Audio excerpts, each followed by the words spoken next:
Assalamualaikum warahmatullahi wabarakatuh. Saya Dinda Dwi Sofyasari dari kelas 11 OTKP 4. Di video ini saya akan mempresentasikan tugas otomatis tata kelola sarana prasarana. Pelaksanaan prosedur K3 perkantoran. Setiap instansi atau perusahaan yang mempekerjakan banyak tenaga kerja dan kegiatan perusahaan tersebut mengandung potensi bahaya seperti kebakaran, peledak, pencemaran, dan penyebaran penyakit akibat kerja. Wajib melaksanakan K3. Hal ini diikuti dengan komitmen dan perbuatan pernyataan tertulis yang ditandai oleh pimpinan perusahaan atau instansi. Pelaksanaan prosedur K3 merupakan proses suatu kegiatan dalam pekerja dengan memperhatikan keselamatan, kesehatan, dan keamanan kerja para karyawan. Pelaksanaan kesejahteraan manusia yang bekerja di sebuah instansi atau perusahaan atau di suatu lokasi proyek, baik proyek pemerintah maupun swasta, mempunyai kewajiban untuk menjaga keselamatan dan kesehatan bagi setiap negara, bagi setiap pekerja. 1.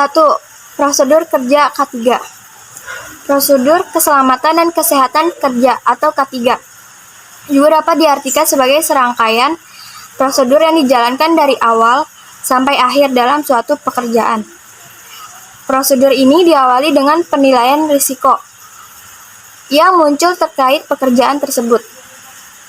Penilaian risiko dilakukan guna menjamin keselamatan dan kesehatan seluruh pegawai selama mereka berada di ruang lingkup kerja ataupun sedang menyelesaikan hal-hal yang berhubungan dengan pekerjaan. 2. Tujuan pelaksanaan prosedur K3. Pelaksanaan prosedur K3 memiliki beberapa tujuan. Di antaranya sebagai berikut. A. Untuk meningkatkan efektivitas perlindungan K3 secara terencana, terukur, dan terintegrasi. B. Untuk mencegah kecelakaan kerja dan mengurangi penyakit akibat kerja dengan melibatkan pihak manajemen perusahaan, pihak pekerja, dan serikat pekerja. Menciptakan sistem kerja yang aman mulai dari awal pekerja, proses pekerja, hingga output pekerja yang dihasilkan. Mencegah terjadinya kerugian, baik moral maupun material, akibat terjadinya kecelakaan kerja. Melakukan pengendalian terhadap resiko yang ada di tempat kerja.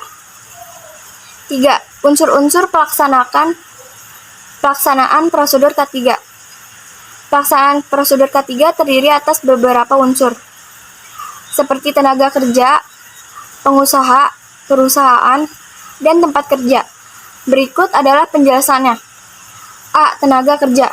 Tenaga kerja adalah orang-orang yang mampu melakukan suatu bidang pekerjaan, baik di dalam maupun di luar hubungan kerja. Tenaga kerja lazim dikenal dengan istilah pegawai atau karyawan.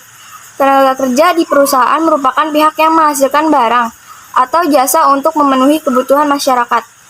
B. Pengusaha. Pengusaha merupakan pihak yang memimpin dan menjalankan suatu usaha atau perusahaan. Pengusaha dapat berupa pihak perseorangan ataupun persekutuan dan badan hukum. Pengusahaan terbagi menjadi dua jenis, yaitu 1. Orang, persekutuan atau badan hukum yang menjalankan suatu perusahaan milik sendiri. 2. Orang, persekutuan atau badan hukum yang menjalankan suatu perusahaan yang bukan milik sendiri. C. Perusahaan. Perusahaan adalah setiap bentuk badan yang mempekerjakan tenaga kerja, baik perusahaan milik negara maupun perusahaan swasta, yang menekankan biaya operasional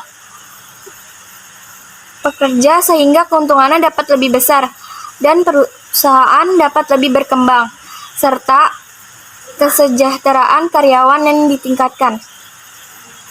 D. Tempat kerja. Tempat kerja atau yang lazim dikenal dengan istilah kantor adalah setiap ruangan tertutup atau terbuka yang bergerak atau tetap, serta menjadi tempat para tenaga kerja melakukan tugas dan tanggung jawab mereka.